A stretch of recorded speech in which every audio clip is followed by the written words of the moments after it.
So it's a pleasure to have Alvaro Herraez, who will tell us about the emergence of proposal in quantum gravity and the species scale.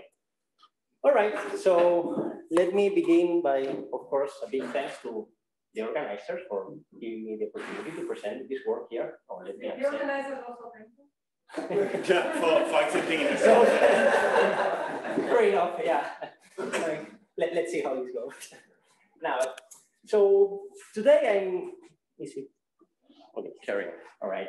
So today I will be talking about the emergence proposal in quantum gravity and species scale, especially in the context of the Swampland, which is work that we are finishing with Luis Ibanez and his student Alberto Castellano.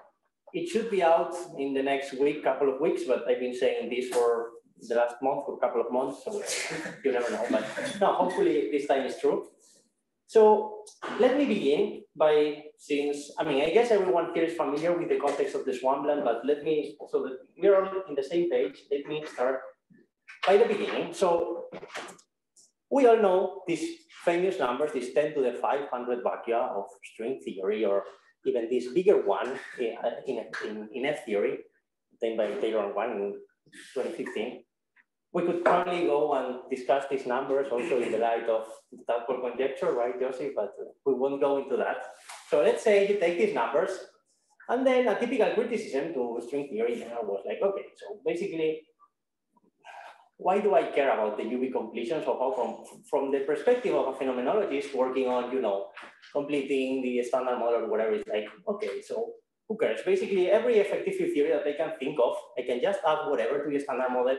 Probably will be able to get it from string theory. So, I mean, it really doesn't help me in constraining low energy physics, right? But as opposed to this, the idea of the Swampland appeared to basically say, okay, there might be many vacua, but actually from the space of consistent quantum field theories, which is the big one here, actually not all of them can be completed into a quantum gravity theory. So not all of them can be obtained from string theory, if you want.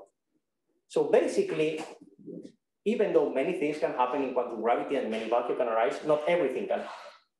So basically the question with this landscape versus Swampland thing is, all right, so what are the features, these general features of all the low energy effective field theories that arise in quantum gravity?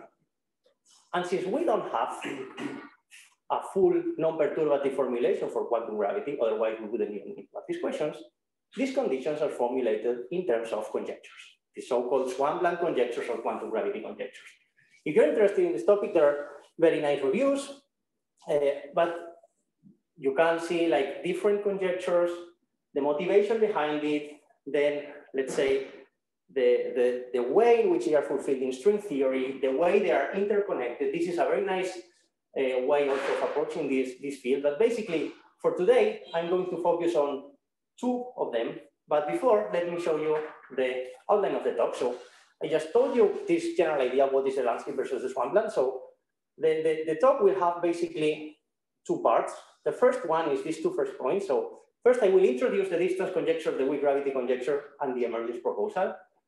And I will talk about the species scale. It will become clear in a moment. But these two parts are more like just introducing the thing, motivation, heuristic arguments. It won't be a very rigorous thing, let's say.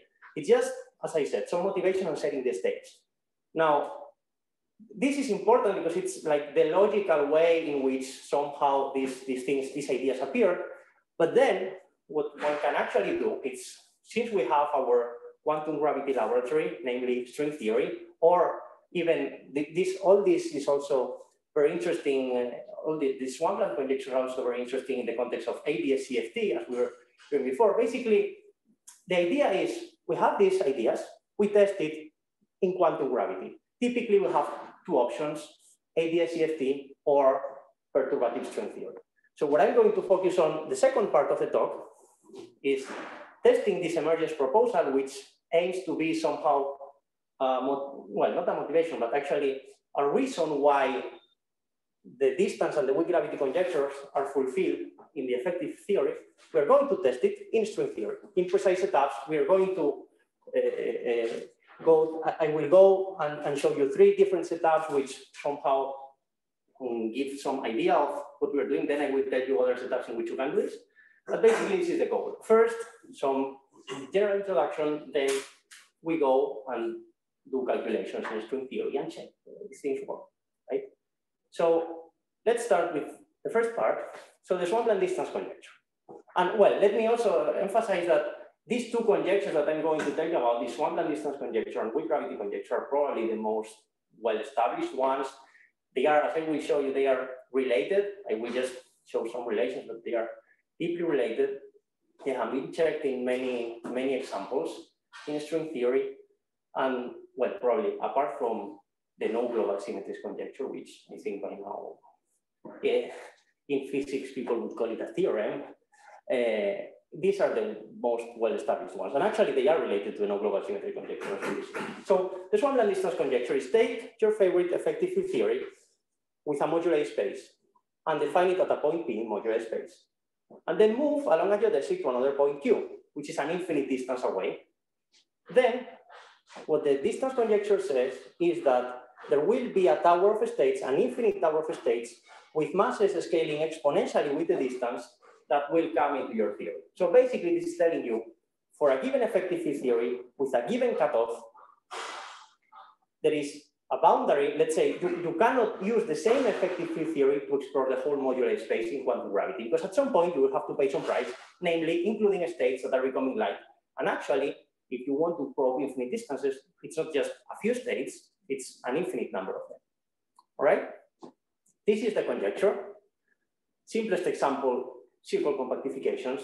I have a radion. I have two infinite distance fields. Well, sorry, let me make clear that this metric in which you measure this infinite distance is just defined by a modular space metric or from the kinetic term of this moduli.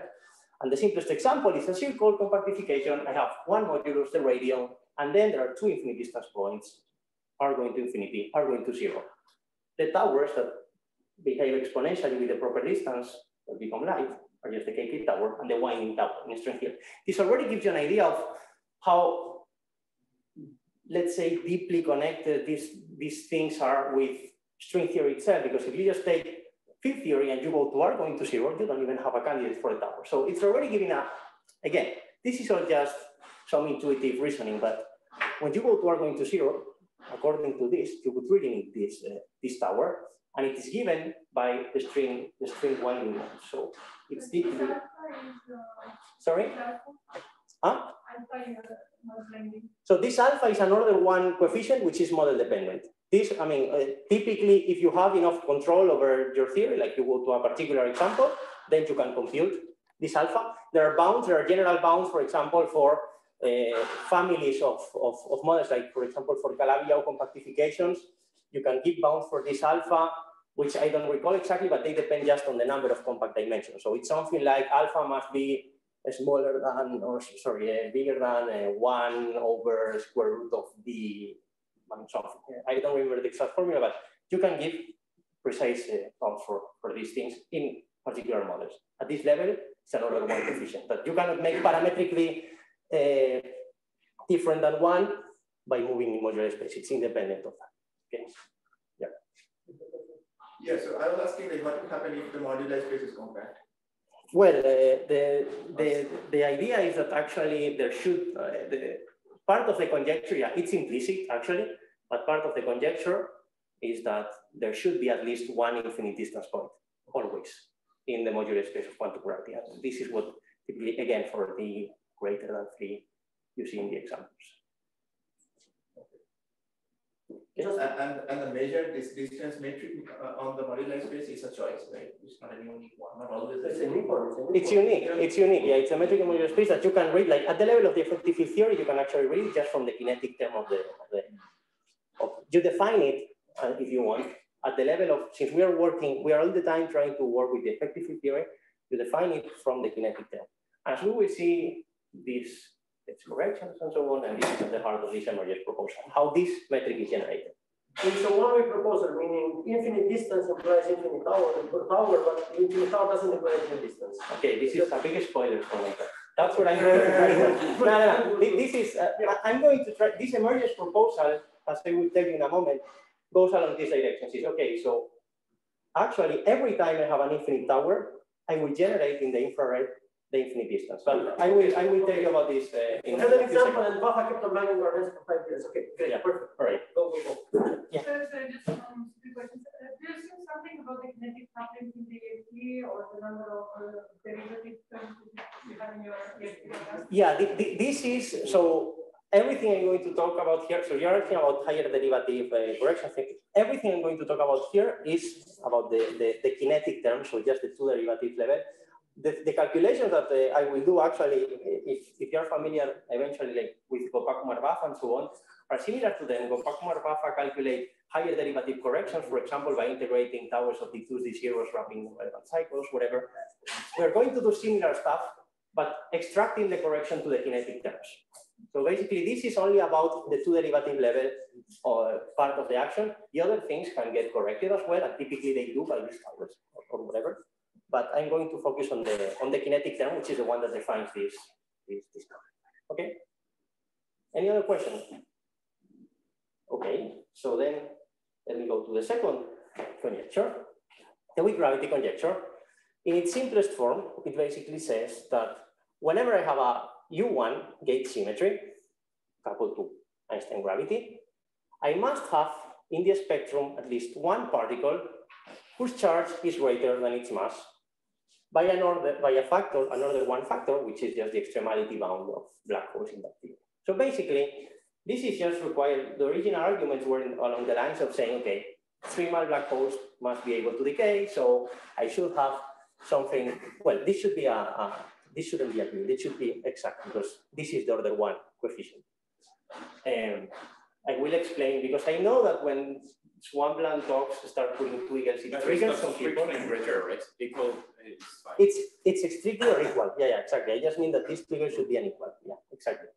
In fact, for most of the cases we're going to see, it will be n equals 2, there will be BPS particles, and we will be at weak coupling points. So basically, everything will be marginally fulfilled. It will be the equal. But yeah, I will. Every time you see a trigger in this presentation, I will try to tell exactly what it means so that nobody is unhappy about this. But also, at the level, you can also motivate this from avoiding from the black hole point of view, there is all these discussions about trouble with remnants and violating entropy bounds and so on. I know some people, you are not very happy about that. I agree. I mean, there are loopholes to these arguments, and that's why this is just a motivation. But then we're going to go to the explicit examples and do things there. Huh? Well, I mean, the loophole is just that if for the weak gravity, typically to apply the problem with the infinite number of remnants, like the problem with the infinite number of remnants is if you have a global symmetry, right? This is when you have an infinite number of remnants at a given mass scale with different charges, and then this would be many microstates for your black hole geometry, and then there would be an infinite entropy associated to that. Here, you have to take the weak coupling limit, it only works there, and you never really have an infinite number of them, you only have an arbitrarily high number of them in a finite mass range. Again, in principle, it works, but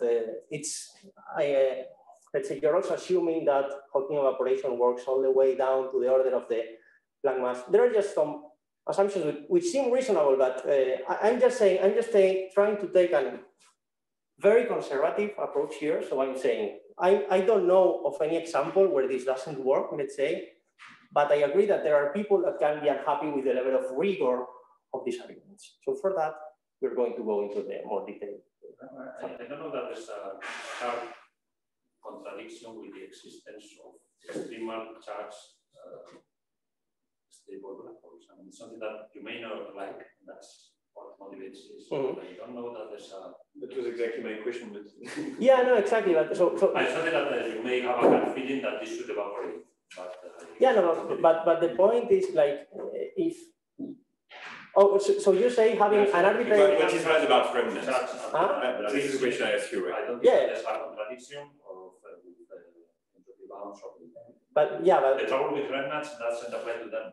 Yeah, but you mean like having extremal black holes at arbitrary, I mean, yeah, let's say not at arbitrarily small mass, not an arbitrarily high number of extremal black holes in a given mass range. Right, like you just say I have my extremal black holes, I don't allow them to decay. Yes. Period. There's no, that's it. Right. No this is problem with that. I mean, something that Yeah, yeah. They don't like them, right? Absolutely don't like that. Yeah, no. I'm fine with this. I don't think that is- Yeah, absolutely. And typically, but the point, so when you can try to make the argument a bit more sharp, and let's say this argument is in the weak coupling limit, which is actually what we're going to study, when you make the G go to 0, then all of them tend to converge to a smaller and smaller mass, and then you can get an arbitrarily high number of black holes in a given mass range. This is what can be problematic there, right? But again, it's just some hand-wavy motivation. I agree, it's not clear, and especially at finite G, Yes. there's no And problem. maybe let's not fix that right now because otherwise you will Yeah, exactly. what you want to say. But let me, yeah, so another way of arguing for this is by asking that there are no charge gravitational bound states in the same set, because otherwise they would form again these remnants, or they could decay, but then they could form back again.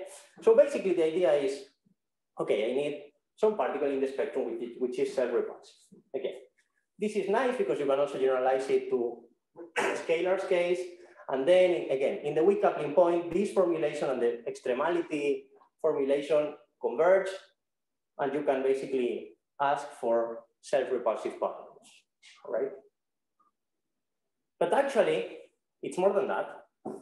And the current version of the weak gravity conjecture that is accepted in string theory in particular, in all the examples, is that there is not one particle, but there is an infinite number of particles. There is an infinite sublattice of the charge of the charge lattice that must be populated by some guys behaving like this. And this is basically just by requiring consistency and the dimensional reduction. Because if you give me a theory in which the weak gravity conjecture is fulfilled by only one particle, then I can just reduce it on a circle. The graviphoton direction will also give me some, I would have some region of extremality. And then if I only have one particle, I will not be able to make all the extremal black holes decay in the lower dimension. But sorry, the standard model is a wrong effective field.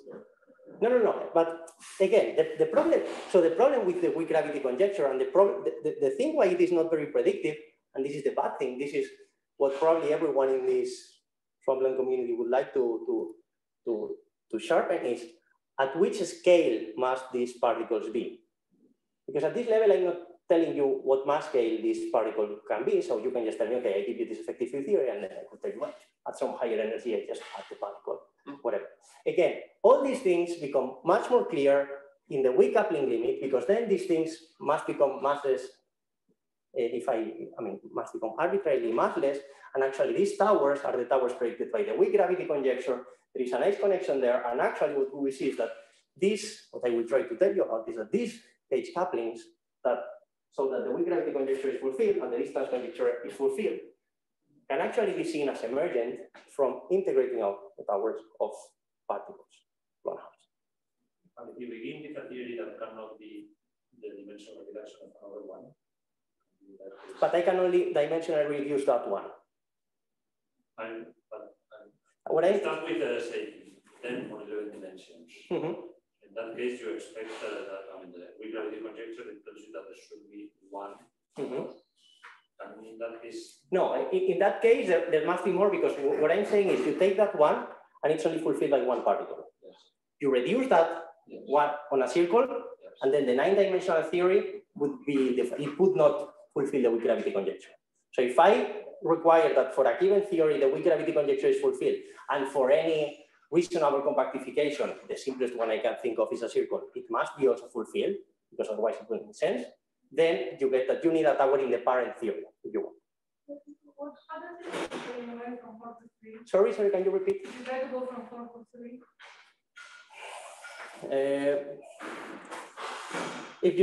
Typically, all I'm going to say here is, strictly speaking, for higher than 3 dimensions. You try to go to 3 or 2 dimensions. In the sense that you well, you still have, like, if you go from 4 to 3, you still have your graviphoton, right? You don't have propagating gravitons, but you have your graviphoton that comes from there. And I would say, very naively, I would say. But you apply the weak gravity conjecture to the 3D. Yeah, no, again, the weak gravity formulation, I think in 3D, it's kind of marginal case, you know, but you can have black holes, right? But things are a bit tricky. But yeah, I mean, to be safe, everything I'm going to say is for d greater than 3, strictly greater than 3. The rest, it starts being subtle, and it's not the goal of these things.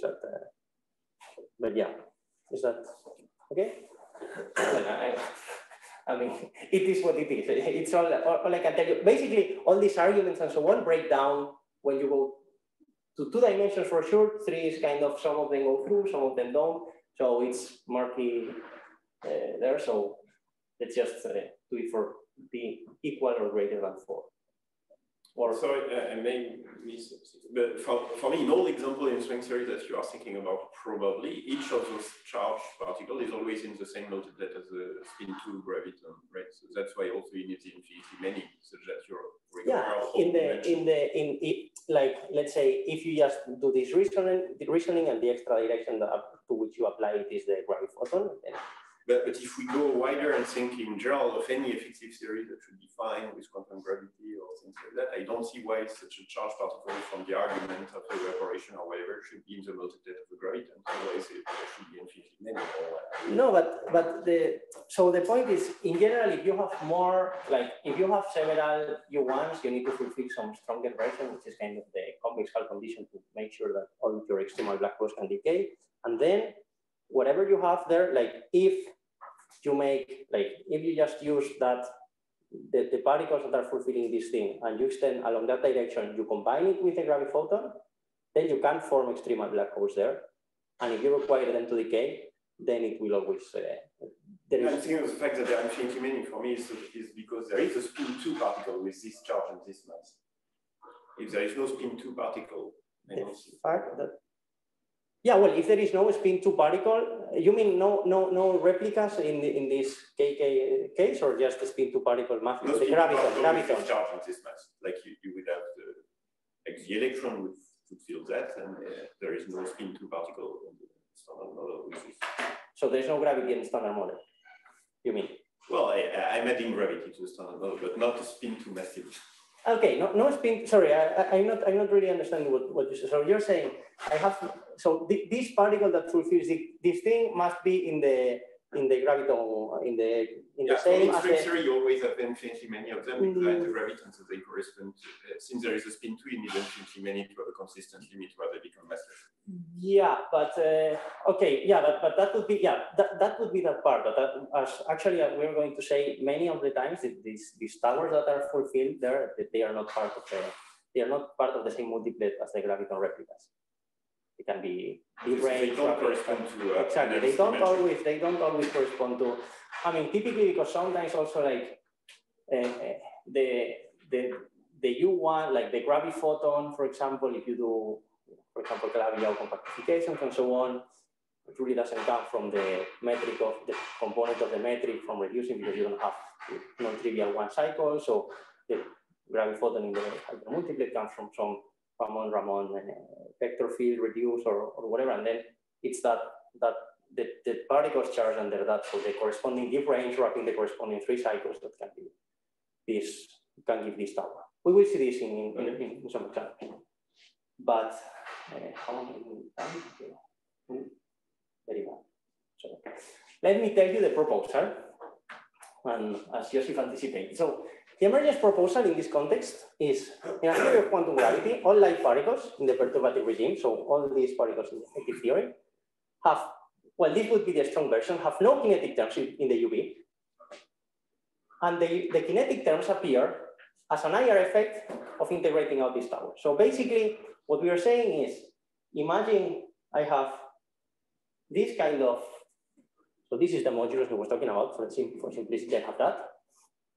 And imagine I have no kinetic term, so that it is a degree of freedom which is emergent in the IR, in the sense that at some point it will have no kinetic term. I don't know what it consists on in terms of some fundamental UV quantities, but I can, at the effective field theory level, 1 degree of freedom being emergent means its kinetic term at some scale is 0. And then I have that at some UV scale, that will be the species scale in a moment. And then what I have is interactions. Have interactions between this guy and this infinite tower of particles. If I have this infinite tower of particles, which in this case have masses that depend on this phi, I calculate their contribution to loops. So I calculate the flow of this guy, if this was 0, and then this flow will generate my coupling in the AR. The claim is this matrix, this infinite distance matrix in quantum gravity, can always be generated by this kind of calculation. So we invert the reasoning. We have an effective theory. At some scale, it has no kinetic terms, but I have these infinite towers of particles. I integrate them out, and the running produces the metric which is divergent in the limit which the particles become massless. In no kinetic term, you mean it's a bound state? Like Sorry? You mean it's a bound state? There is no fundamental bound. Yeah, whatever. Yeah, I mean, for example, in this example of emergence, you have this CPN model. I'm not very familiar with, but yeah, you start with some scalars and you get some U1s as bound states of these scalars in the low energy theory. There are some other degrees of freedom which, again, it would require a non-perturbative formulation of string theory above the cutoff of the effective theory, which is the species scale, which is roughly speaking the Planck mass. So it's basically saying whatever the fundamental degrees of freedom above the Planck mass are in this sense, I don't care about that. The effective theory level, I say this is absent there, these guys have no kinetic terms there, and I can actually generate them by flowing into the AR, integrating at this tower. Let me make a disclaimer here. Actually, the thing doesn't need to be, this is the strong, the wild version of this proposal. The thing doesn't need to be this strong. Because at the level of the calculations that I'm going to tell you about, basically anything between 0 and something proportional to this contribution would be valid for this thing. So at the computational level, we are not at this point able to distinguish whether everything is generated by this flow in the IR, or there were a 3-level pattern, let's say, in the UV, which was at most as big as this one, and then but basically we can argue that it must be between these two things. It cannot be some random thing here. Philosophically, if you want, it's probably more satisfying that it's not there and it all the dependencies generated by these towers. This is what I particularly like the most, but at the computational level, it cannot be distinguished. Okay. Can I try to reformulate what you just said in a language that at least is more familiar to me? Sure. So you have some effective field theory that is defined up to some cutoff. Mm-hmm. And then within this EFT, you have a bunch of light particles. Mm-hmm. You integrate them out, and then you get non-localities. Because you've thrown out light degrees of freedom, but you're insisting on keeping your cutoff at a scale which is higher than those masses. Actually, let me try to formulate. Basically, the same thing happens when you have a theory of hydrodynamic mode. You need to get out of this hydrodynamic mode. You get non-localities all over the place, because this is what those gapless modes that you throw out. Yeah. If you want, and actually, this is somehow what the distance conjecture is actually telling you about is somehow this. I mean, it's telling you at infinite distance in modular sphere, you're probing some non-locality, because typically either you're probing an extra dimension, you have some non-locality associated to this extra dimension, or you're probing the non-locality of a string, because there are the stringy modes that become tensionless, and this is the tower that you have. So in this language, it would be like, I have an EFT with the massless modes and all these tower of states included with some cutoff, the quantum gravity cutoff, the species scale in this sense. I integrate all these things out up to the IR scale, which will be the cutoff of the low energy effective theory. And then with that, I generate these things which are associated to the non-localities of this infinite tower.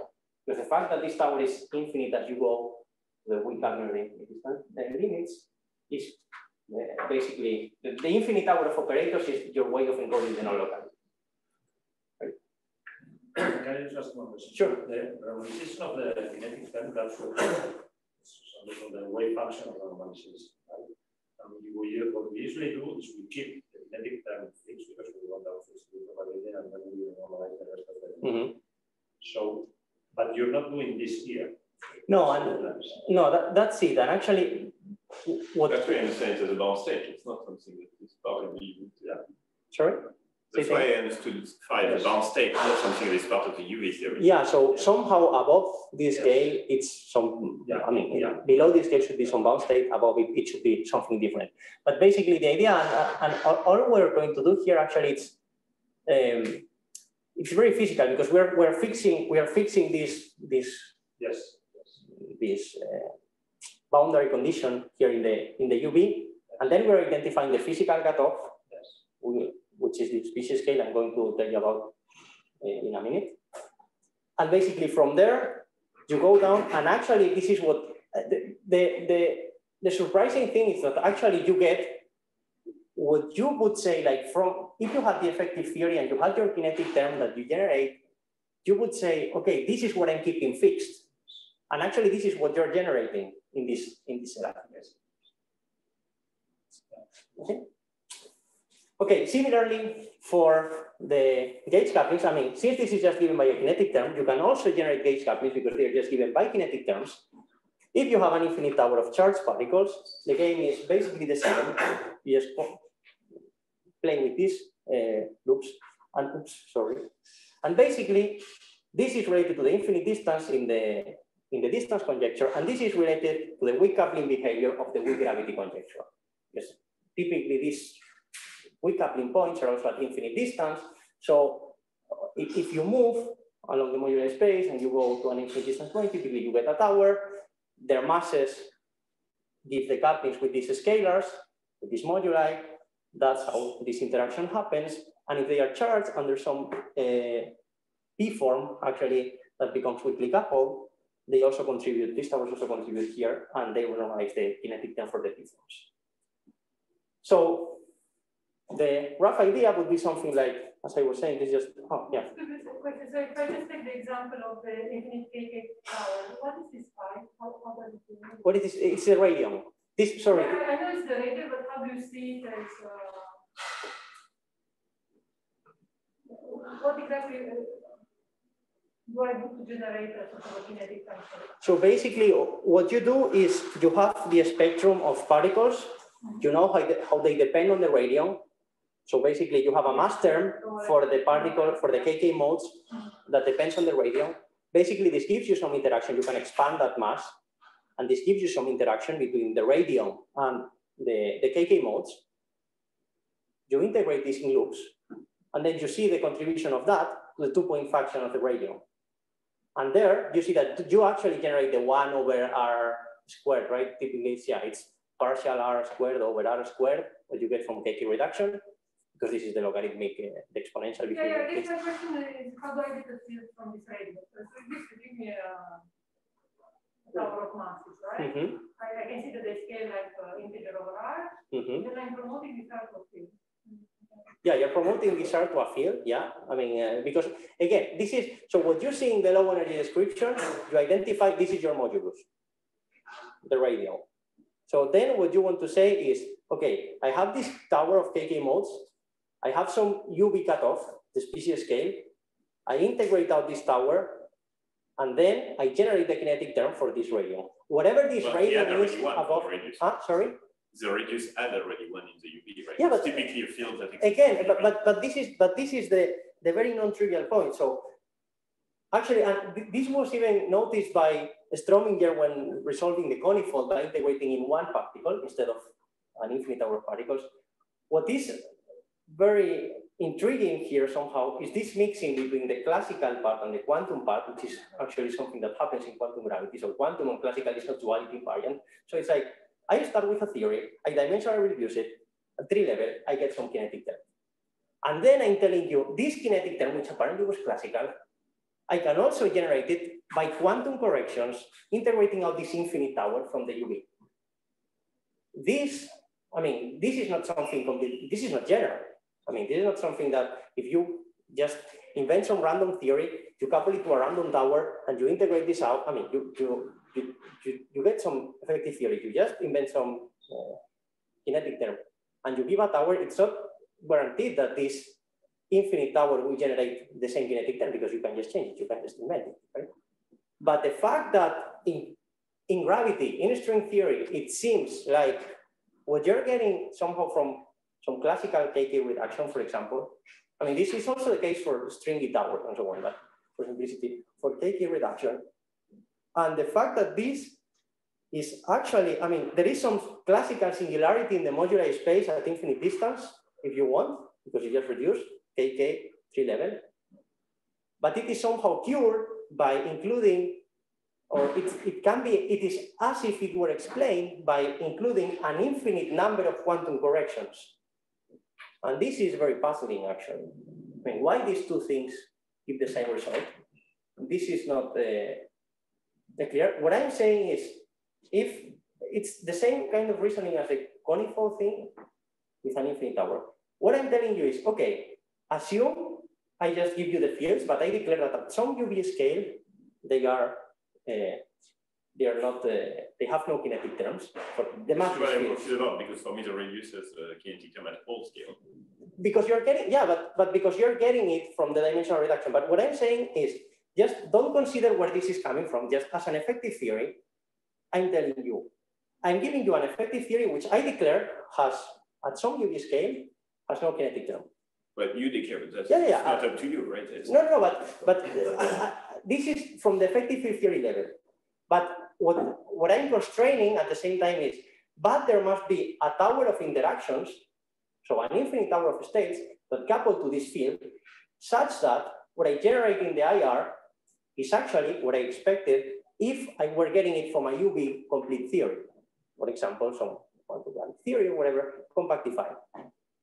And these two things are non-trivially, this matching is non-trivial, highly non-trivial.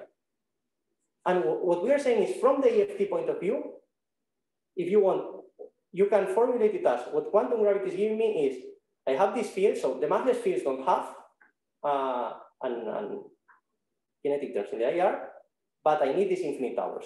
If I have these infinite towers, then at the level of, because I'm formulating everything at the level of effective theory, the effective theory from gravity doesn't have these kinetic terms at the species scale, but it requires me to have a tower, then I generate these kinetic terms, and then I get the same as I was getting at the classical level from the quantum gravity theory. This is, you have some sort of, I mean, in a sense, the kinetic term is very simple, it's a linear kinetic term, that's, dr squared. It's just that if I take a radius from the guy at all What scale, you need in order to get a distance, you need the dr squared over r squared or r squared. And this is the only which is even if you have a kinetic term that is radial, at the cutoff, it doesn't matter because you're looking at the, what you get from integrating this guys out is the 1 over r squared term, which dominates, which is the cutoff of the other one in the limit, in the integral limit. So yeah, it's yeah. I think even if you have the kinetic term in the UV, I mean, it's a kinetic term over the one. It's just dr everything squared because just some radius moving around, nothing else. But when you go in the infrared, I mean, this tower gives you dr squared over r squared over r to the 4, and gives you the distance. So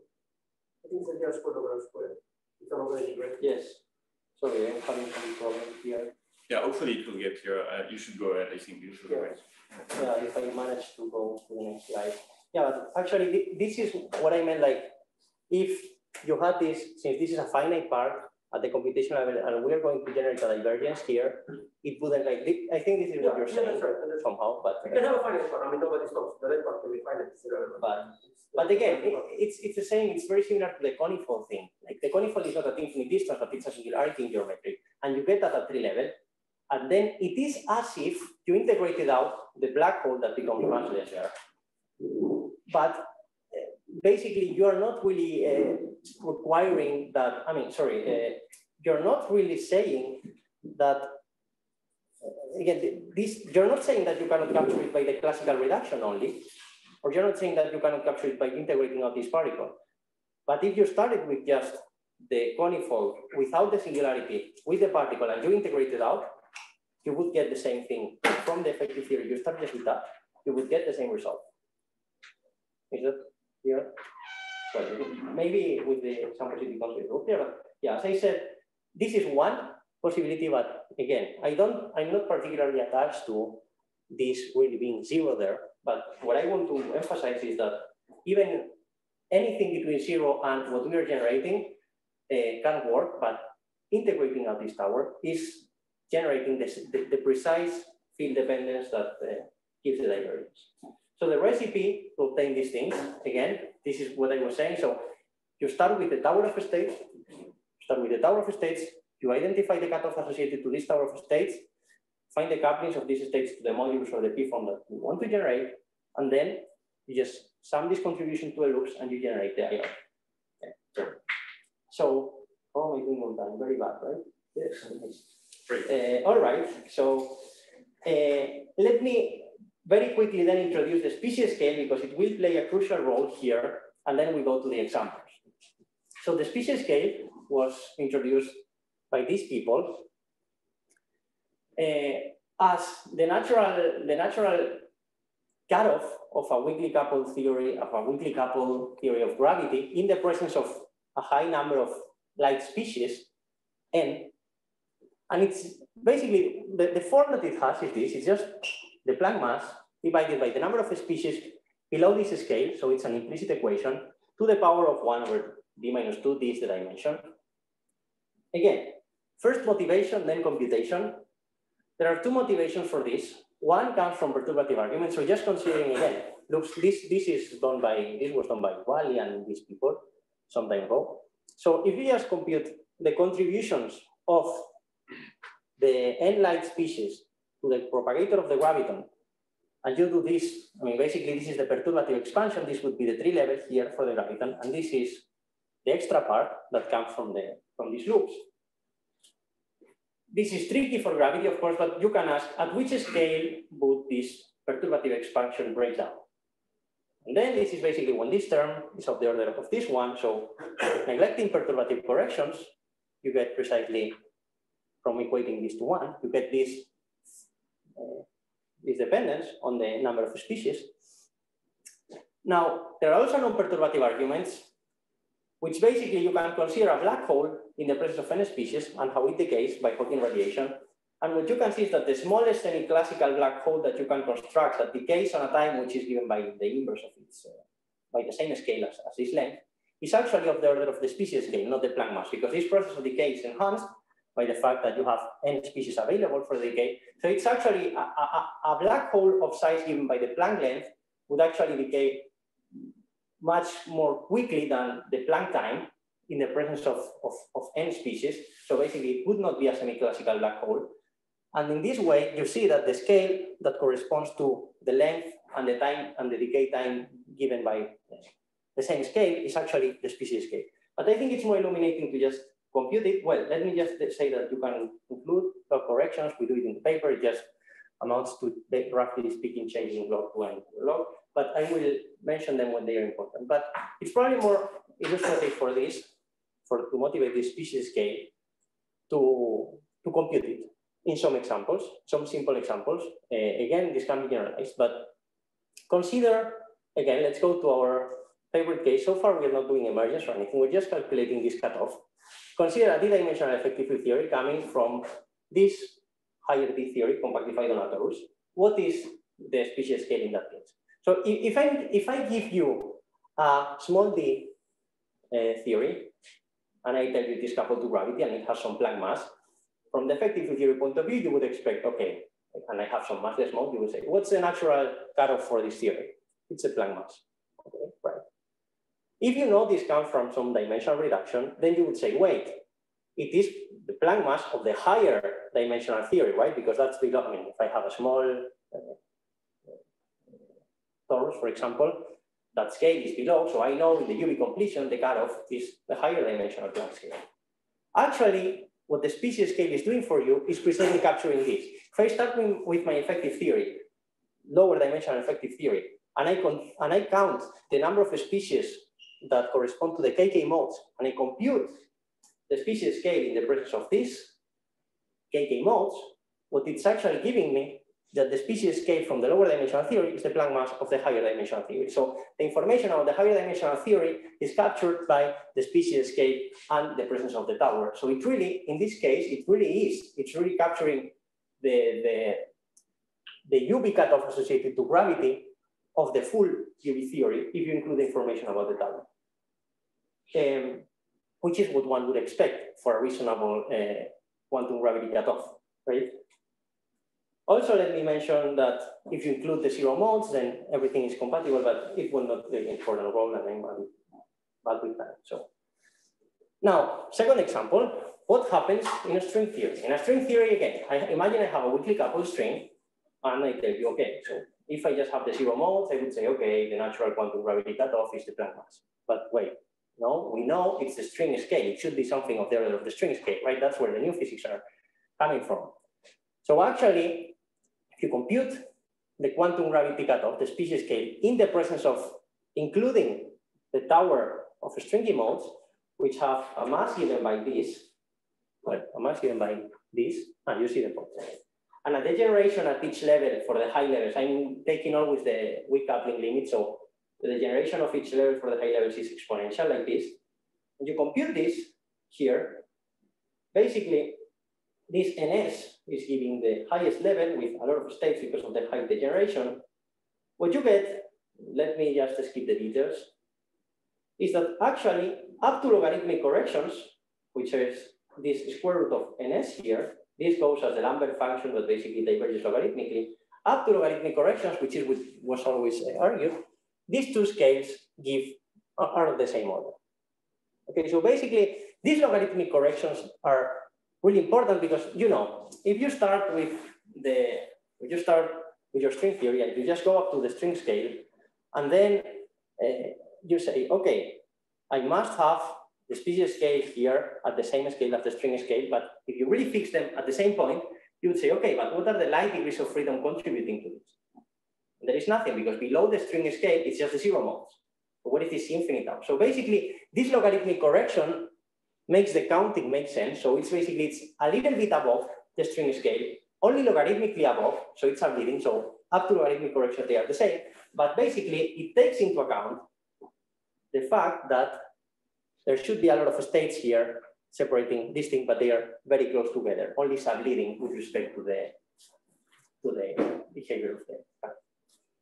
But key message, the species scale is really capturing either the string scale when I go to a weak coupling string limit, or the Planck mass of the higher dimensional theory when I'm going to a decompactification limit.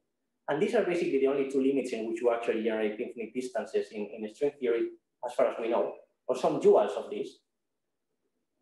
And this really motivates the fact that one should take this scale seriously.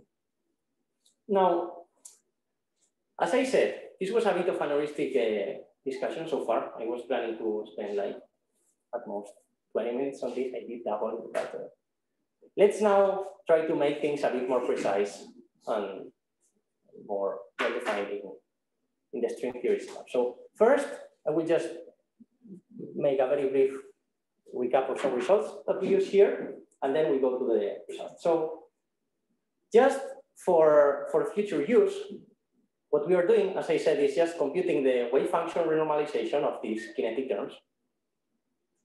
So basically these loops, we can calculate them. The important part here is that, you know, as I was saying, if you have a modulus phi, and if you have a tower of states whose masses depend on phi, then you automatically have a coupling between phi and these states, and this mass is what's giving you this coupling. So basically, if I have a tower of states for which I know the mass spectrum in terms of this modulus, then I automatically know the couplings. I know everything I need. So knowing the mass spectrum is enough to know what I need for the emergence, for the loop computations of the moduli.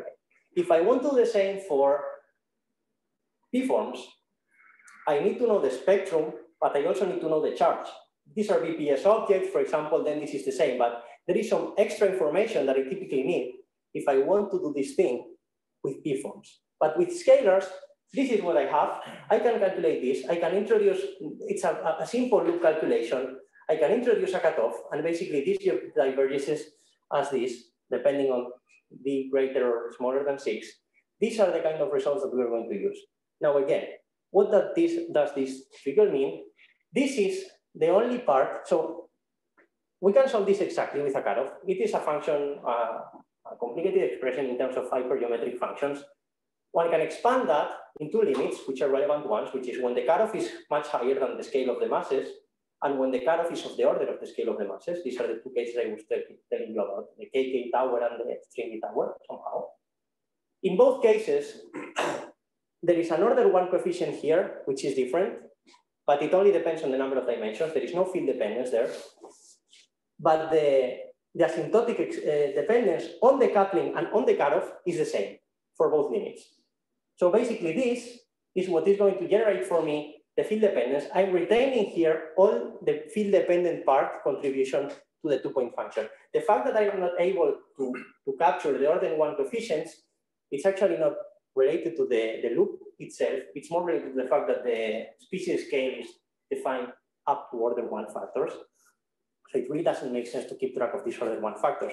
If I were able to keep track of all this by defining without this up to order 1 factors the species scale, then I would be able to answer this question of, am I generating the full kinetic term, or am I generating only part of it and I need some tree part of this? So this I cannot answer because the species scale itself is not defined up to there, but I'm keeping track of all the field dependence here, which is what I'm going to focus on. So here you get that it's d = 6. This is just, yeah, this is for a scalar, for a loop of scalars running with an external module. So this is because you have wave function normalization through a cubic interaction.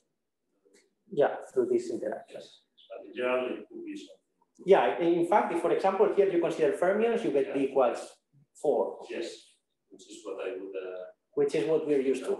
Exactly, exactly. And actually, if you do it for the, I'm not showing here, but if you do it for the 1 form, for example, you get 4 in both cases, as you would expect. Yeah, here for the fermions, it's the same. I mean, with d = 4 this time, there is one term that exactly cancels this one if we are in a supersymmetric setting. So basically, if we have the same number of fermionic and bosonic degrees of freedom, these two contributions would cancel. And this one is actually the one that we're going to keep track of for this full emergence thing when we are working on supersymmetric examples, which is all we're doing. So basically, following the fermionic part of the towers will give us the leading part of the wave function normalization, the field dependence, this thing. So now, with these results, I mean, we know these loops, we can apply this thing. And before going to the examples, let me give you the very general result, which is this universal behavior for the field space metric, which is the behavior predicted by the distance conjecture. So if I consider a tower, an arbitrary tower, parameterized like this is the mass scale, is the time, and this n is the level. P = 1 will be a single KK tower in a circle, like Euclid. Any P can account for any different number of compact dimensions becoming large or whatever. So for any kind of KK tower, if I have this, I have this spectrum, and I can take the contribution of the loops and add all of them up to the species scale. I compute the species scale, I insert this here. Here, this would be d - 4, this would be for a fermion, as I was saying before. Again, I don't want to enter into the details, but the final result, after summing over all the states in the tower up to the species scale, is actually independent of P. This is important. This P, as I said, it's kind of saying the number of space-time dimensions that are becoming large, for example. This basically includes any kind of KK tower you can think of. Because with any degeneration that you can think of, you can also always kind of define an effective tower with the same number of states and with some given charge. So basically, this is capturing any KK tower. What you're generating is this kinetic metric, independently of the kind of KK tower that you have. And this is nothing but the derivative of the log of the mass. This is giving the exponential behavior of the distance, the exponential behavior of the mass with the distance in modular space, because this is squared, you would need to take the square root of that. So this is generating the exponential distance, the exponential dependence in distance conjecture.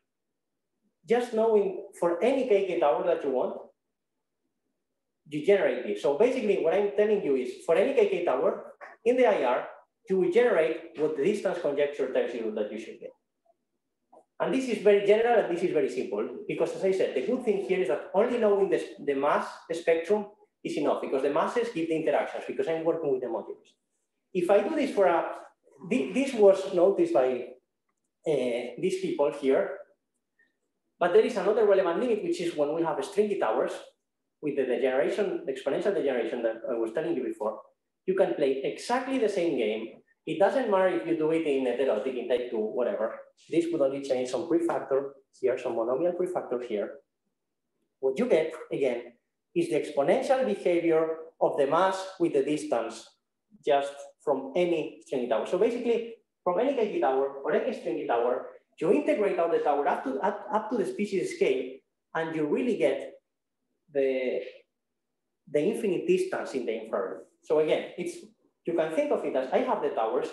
I cannot avoid generating the infinite distance. Now, what's this defined MS? Sorry, MS is the string mass. Yeah, MS is the string mass, which is the relevant mass scale. So here it would be the relevant mass scale for the tower. Here it's stringy tower, so it's the string scale. And the G phi here, it would be just the metric of the corresponding scalar, the dilaton, for example, the scalar on which the mass of the string depends in Planck units, typically in the dilaton. So basically what I'm telling you is that, and I will go to that in a second explicitly,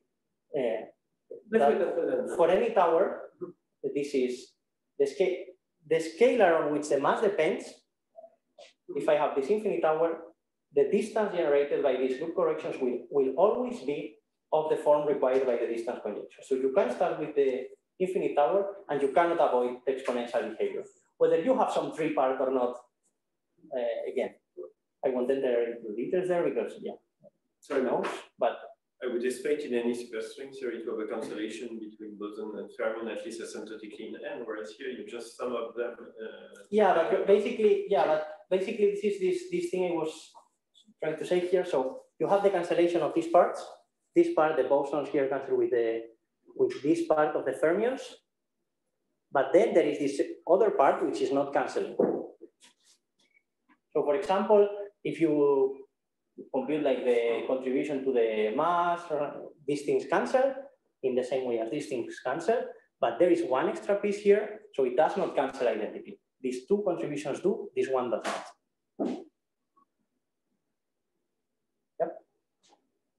You don't seem very happy. Yeah, because I guess it depends on the amount of superstring, it may not cancel generically. Yeah, no, but in any case, so typically what you get is you get some some identical cancellation between some terms, but then you have a leftover piece that is not cancelled, that is generating this thing. This we can, like, we read in the paper. Okay, so how much? So you're assuming that this lambda is small, the d phi m is small? I'm assuming, sorry, that D phi m is small. d phi m, D phi delta m is small. this, or I cannot, I'm assuming that d phi is small. Because it seems to appear. Yes, because this is giving the coupling, basically. Right. And this assumption is justified by. This is giving the coupling, so I'm doing perturbation theory here, like in this. I'm doing with coupling. Is that a big assumption? No, because at infinite distances, typically if you have that, if the masses become small, and also as you go asymptotically, if the spectrum is the spectrum that you get here, then it is consistent that close to the infinite distance point, so close to where the full tower is becoming massless, then it is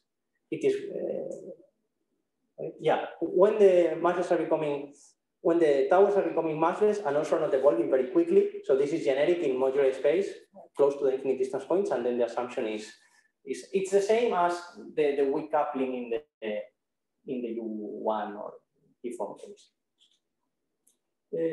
Sorry, yeah, you are very close. Yeah, I'm basically out of time, right? And I didn't start with the. Okay, so That's many questions. How much time do I? So just so that I try to 5 minutes, 10 minutes. Sure, 5 minutes. Okay. French 5, so. Okay. Since I said not German 5 and 10, I will assume you don't need 10. Okay, so then let's go to the examples. What we're doing is, again, following this recipe that I told you. So we identify the towers, we compute the species scale, the quantum gravity cutoff. We find their couplings if we don't have them from the masses, so if they are not scalar, we find their couplings to the corresponding P-forms, and then we add the contribution. And then let's see if the kinetic term that we have in the IR can actually be generated by this infinite tower. So first thing one can think of, if we want to take this seriously, is, okay, let's go to the simplest modular space we have in string theory. type, so 10-dimensional string theory. Let's take type 2A for simplicity, because as we know, we also know the strong coupling. Really. Did you copy that from what you book the formula with a star, with a 5 dimension, with a 5 star? What? The equation, the way it's written, is far with a star. Let's keep that weird thing. It's in the Einstein flame, in Planck units, and all that. It's not the usual. Yeah, don't answer the question. Okay, so we have two infinite distance points. Phi going to minus infinity, which is weak coupling. There, the tower of states is given by the excitation modes of the string. And there, the only thing that is becoming weakly coupled, and again, this is canonically normalized now, but the distance in modular space, which is what makes sense, goes to infinity, as we make this go to minus infinity. So we should expect to generate this kinetic term, the field dependence of this kinetic term. So basically, we would expect to generate no field dependence. As I said, this is an emergent string limit. We can do the same game. We know the masses. We know the expression of this in terms of, in Planck units, in terms of the only modulus that we have. This gives us the interactions. We compute the species scale. As I said, we have this universal coupling because it's a scalar. And we compute this thing. This is what I told you before. Okay. This thing in the right units, we are generating this kinetic term. Second limit, phi going to infinity. This is strong coupling. Typically, we don't know what's going on here, but in this particular case, we know this is the compactification to M theory. This is the M theory circle becoming large. But from the point of view of the effective theory, the type 2 theory, the objects that are becoming light, the tower of objects that are becoming light, are just the D0 branes. These we know represent the KK replicas of the massless modes of the M theory in the M theory limit. So sometimes, of course, in order to know the information, we need to go to the limit in which we know we are landing. So we know the final theory to identify the tower to check this thing. But from the effective theory point of view, I have this D0 brane with this field dependence. And I need the field content of this guy. The field content of this guy, okay, let me just skip this part. Since we know that the D0 is actually capturing the KK modes of the M theory compactified on a circle, the D0 really has inside all the KK replicas of the M theory, which are just these guys here. So you have just the different replicas with the mass given by the mass of the D0. Again, one can compute the species scale associated with this tower, the number of states, and now let's share this part here. This is the one form coupling. So we need some extra information, not only the mass. As I said, we need the charges, the couplings of that effect here. In this case, we can obtain them by dimensional reducing, but again, the piece that I'm reducing here is just to get the interactions in the lower dimensional theory. I get these things. This is for the fermions. This is for the massive replicas of the three forms. If we insert this, and if my computer wants to work, no, it doesn't want to work. So Use the black one. Huh? Use the big screen. This thing is this. No, but it's not. Sorry. It's right here. No, it's not connected to this. It's just consumed. Come on. I think it's asking for something. Oh, okay. Nice. Now it's moving. Yeah. Okay, so basically, again, if I use these interactions of the tower, again, sorry, I'm able to generate this thing here, which is actually the kinetic term that I wanted to integrate out. Finally, there is another kinetic term that I can try to integrate out to obtain by integrating out the infinite tower here. It's this one. And here, you know, at some point you could say, okay, this is the kinetic term of the C3. It also naturally couples to D2 branes. So, and actually these D2 branes also become weakly coupled in this limit. So is there any way in which maybe I would need to integrate out these guys, whatever integrating out these extended objects mean, and so on? It turns out that's not necessary. Again, the D0s have everything we need. We can obtain the couplings again. And we again again, I'm not doing the details, but you sum over the full tower, blah, blah, blah, and you get exactly the same kinetic term. Now, finally, in this limit, we can also try to generate the kinetic term for the dilaton. And again, we can obtain from the dimensionally reduced fraction the same thing, from the C3 and from the fermion. Also, just to clarify a point, even though the bosonic part from here would cancel with the fermionic part of here that I was saying before, they even have the same dependence. So the bosonic part also serves as a proxy to see the asymptotic dependence. But in any case, if you want to do it properly, it would be this part here, and it generates, this is just, if you substitute this in here, you just get the 1 over 2 over 2. Okay.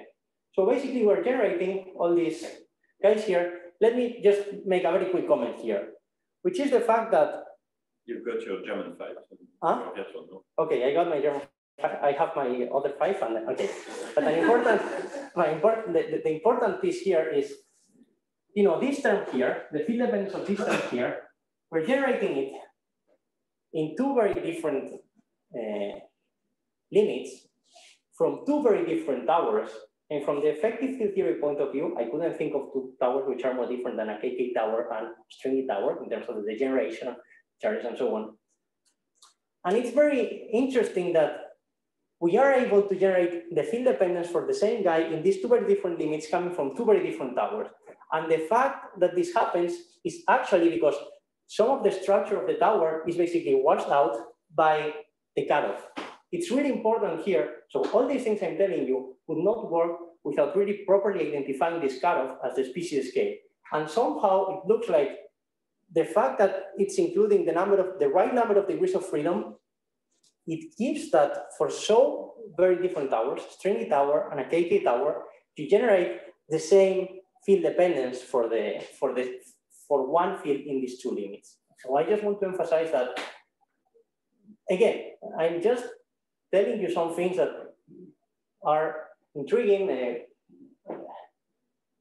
This consistency between the reduction of the classical action and the quantum corrections of these things. I mean, why this is happening, it's not clear, but it happens. So now let me go to the other example that is typically well, sorry, considered. I think you should rather conclude. Okay, so let me give you the main. Things. But if you do this, again, compactify, now let's go to 4 dimensions, for example, compactify this theory, type 2A and a Calabi of 3 or type 2B in the mirror. You can study the large complex structure limit or the large volume limit. This was done in the first proposals of this emergence thing by these people. The tower that they identify there, if you go to a large volume limit in type 2A, is a bound state of D2s with ND0 charge. The point here is that you can compute the species scale associated to the D0s, it's given by this, but the D2s are the same scale as the species scale. So basically, you can change the D0 charge and integrate over an infinite tower of them, but the D2 charge must be fixed, because if you put more D2s, you already go above the cutoff. By integrating out these bound states again, and also the D0s, this limit is just decompactifying to M theory in the same Calabi-Yau, just for, this is the final point. The D0s again include all the KK replicas of the M theory and the Calabi-Yau, and the D2 D0s are massive hypermultiplets. You integrate, you calculate the species scale, you integrate out all these, and basically you can again generate this kinetic term for the one forms that come from the one form that we had in 10 dimensions and the 3 form that is reduced on the 2 cycle, and also for the moduli here. What had been calculated before was just these two diagonal terms. One can generate all the axionic dependence as well by taking care of how it shifts the masses and the charges of the bound states and so on. One can again generate the kinetic terms. And then I was planning to tell you about emergent potentials, but since I don't have time, let me just tell you that, again, a perturbative potential can be thought of. One can visualize a perturbative potential in terms of D-1 forms in D dimensions. And basically, generating a potential is equivalent to generating the kinetic terms or the gauge couplings for the corresponding P forms. So this would be 4 forms this would be 3 forms with 4 form field strengths in 4 dimensions. This is completely general. We proved this for a large volume in type 2A, then it has been proven also for close to any infinite distance point in the modular space of any Calabi-Yau. So all kinds of intermediate regimes.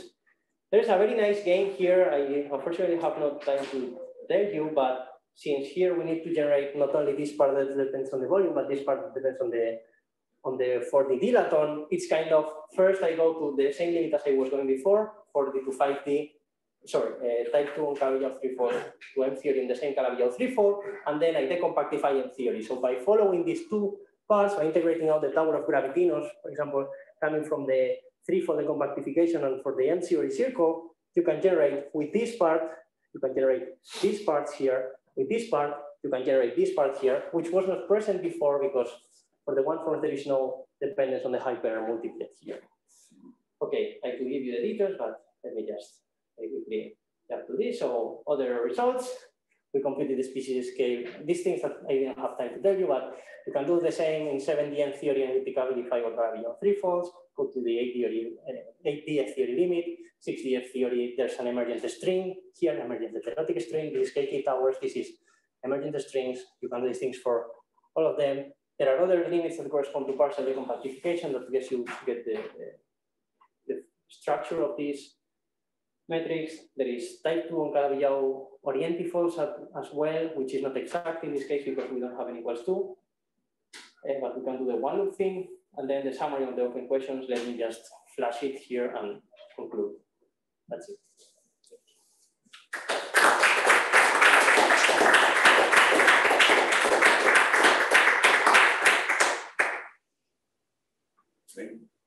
Time for one or two short questions with privilege to the youngest. Whatever it is. Well, maybe some other people have a question. If not, I think, yeah. Well, being late, everybody wants to get to lunch. We want to go for lunch. Okay. Thank you a lot. Thank you.